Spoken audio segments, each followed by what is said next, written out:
Hello friends, आज हम पढ़ेंगे छत्तीसगढ़ के जिला परिदर्शन में रायपुर जिले के बारे में। रायपुर संभाग में सम्मिलित जिले रायपुर जिला, बलौदाबाजार जिला, महासमुंद, गरियाबंद, धमतरी 5 जिले सम्मिलित हैं रायपुर संभाग के अंतर्गत। रायपुर जिले के सीमावर्ती जिलों की यदि हम चर्चा करें, बेमेतरा यहाँ को स्पर्श करती है, बलौदाबाजार को ऊपर की तरफ स्पर्श करती है, पूर्व की ओर महासमुंद लगा हुआ है, नीचे की तरफ गरियाबंद व धमतरी, पश्चिम की तरफ दुर्ग जिले को स्पर्श करती है रायपुर। तो यह जो है रायपुर के विस्तार क्षेत्र में रायपुर से लगे हुए सीमावर्ती जिले हैं। रायपुर से गुजरने वाली नेशनल हाईवे यदि हम देखें, NH53 जो कि दुर्ग जिले की तरफ जाती है, नेशनल हाईवे 53 जो कि रायपुर से होते हुए महासमुंद की तरफ जाती है, नेशनल हाईवे 53। ऊपर की तरफ से आती है नेशनल हाईवे 130B, यह जो है बलौदाबाजार क्षेत्र से जाती है, रायपुर की से होते हुए रायपुर से गरियाबंद की क्षेत्र की तरफ जाने वाली 130C, नेशनल हाईवे 130C जो कि रायपुर से गरियाबंद की ओर जाती है, और ऊपरी छोर पर NH30 राष्ट्रीय राजमार्ग लगा हुआ है जो कि रायपुर से ऊपर बलौदाबाजार क्षेत्र की ओर जाती है, नेशनल हाईवे 30। तो यह जो है रायपुर से लगे हुए जितने भी नेशनल हाईवे हैं, राष्ट्रीय राजमार्ग, उनके बारे में हमने देखा। रायपुर के प्रमुख क्षेत्रों में बैकुंठ सेंचुरी सीमेंट यह जो है स्थित है ऊपर तिल्डा वाले क्षेत्र में। आरंग क्षेत्र प्राचीन पुरातात्विक स्थल के रूप में चर्चित क्षेत्र है। विधानसभा भवन यहाँ स्थित है। माना हवाई अड्डा के रूप में प्रचलित स्थान माना जो स्थित है। चंद्रखुरी कौशल्या माता का मंदिर यहाँ विद्यमान है। नीचे की तरफ चंपारण्य स्थित है। पुरखौती मुक्तांगना क्षेत्र ऊपरवारा क्षेत्र में स्थित है। रायपुर के ऊपरवारा क्षेत्र में पुरखौती मुक्तांगना क्षेत्र।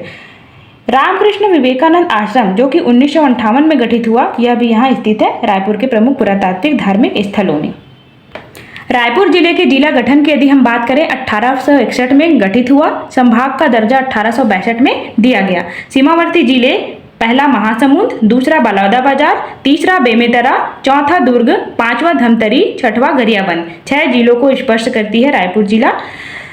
राष्ट्रीय राजमार्ग की यदि हम बात करें, national highway 53, national highway 130B, national highway 130C और नेशनल हाईवे 30 जो है यहाँ से गुजरती है। NH53, NH130B, NH130C, NH30 जो है यहाँ से गुजरती है। सिंचाई परियोजना कुम्हारी परियोजना रायपुर में, पेंड्रावन परियोजना रायपुर में स्थित है। खनिज मूल रूप से यहाँ चूना पत्थर, तिल्दा, मांढर, बैकुंठ, केचला, कठिया पचरी, इस क्षेत्र में जो है चूना पत्थर की प्राप्ति होती है। औद्योगिक विकास केंद्र यदि हम देखें, उरला प्रथम औद्योगिक केंद्र रायपुर में स्थित है, यह प्रसिद्ध स्थान। सिलतरा सबसे बड़ा औद्योगिक विकास केंद्र है। भनपुरी अपीरल पार्क स्थित है। रावाभाठा मेटल पार्क के लिए प्रसिद्ध है। तिल्दा राइस कॉम्प्लेक्स व प्लास्टिक कॉम्प्लेक्स तिल्दा में, आमा सिवनी क्षेत्र, यह सभी जो है औद्योगिक विकास केंद्र हैं। उद्योग की यदि हम बात करें, रेलवे बोगी मरम्मत केंद्र WRS यहाँ जो कि 1966 में निर्मित हुआ। उत्पादन यहाँ 1968 में शुरुआत हुई। बिरला सेंचुरी सीमेंट बैकुंठ में स्थित है रायपुर में।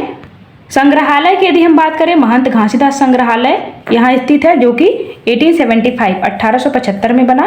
मेला महादेव घाट का मेला कार्तिक पूर्णिमा के अवसर पर लगता है। चंपारण का मेला प्रतिवर्ष माघ पूर्णिमा के अवसर पर यहाँ आयोजित किया जाता है रायपुर में। आयोग, छत्तीसगढ़ लोक सेवा आयोग 2001, छत्तीसगढ़ राज्य पशुधन विकास अभिकरण 2001, छत्तीसगढ़ राज्य महिला आयोग का गठन 2001 में किया गया। राज्य वन विकास निगम 2001, छत्तीसगढ़ राज्य पर्यटन मंडल 2002, ये महत्वपूर्ण आयोग हैं जो कि रायपुर जिले में स्थित हैं। अनुसंधान संस्थान की यदि हम बात करें, राज्य वन अनुसंधान शोध संस्थान, फिंगरप्रिंट ब्यूरो मुख्यालय रायपुर में स्थित है। कृषक प्रशिक्षण केंद्र रायपुर में स्थित है। पुरातात्विक स्थल यदि हम देखें, रायपुर जो है राजधानी है। CMDC का मुख्यालय भी यहीं स्थित है। प्रथम आकाशवाणी केंद्र यहाँ बनाया गया। SECR दक्षिण पूर्व मध्य रेलवे जो है यहाँ स्थित है। दूधाधारी मठ निर्माण जो है बलभद्र दास के द्वारा किया गया था। हटकेश्वर मंदिर रायपुर में स्थित है। श्री धाम अघोरी मठ गुंबद श्रीयंत्र से निर्मित है, मतलब यह जो है अघोरी धाम मठ जो है गुंबद श्रीयंत्र द्वारा निर्मित मठ है। पुरखौती मुक्तांगना हमने देखा, ऊपरवारा क्षेत्र रायपुर 2006 में बना। महंत घासीदास संग्रहालय 1875 रायपुर क्षेत्र में। स्वामी रामकृष्ण मिशन विवेकानंद सेवाश्रम 1958 में रायपुर में स्थित है। तालाब में बूढ़ा तालाब, महाराजा वन तालाब प्रमुख चर्चित तालाब। तो यह जो है रायपुर के जिले के बारे में हमने पुरातात्विक स्थल, जिला गठन, सीमावर्ती क्षेत्र, सीमावर्ती जिले, सीमावर्ती राज्यों के बारे में चर्चा की। प्रमुख आयोग और अनुसंधान केंद्र देखे। यह जो है रायपुर क्षेत्र का विस्तृत भौगोलिक वर्णन था।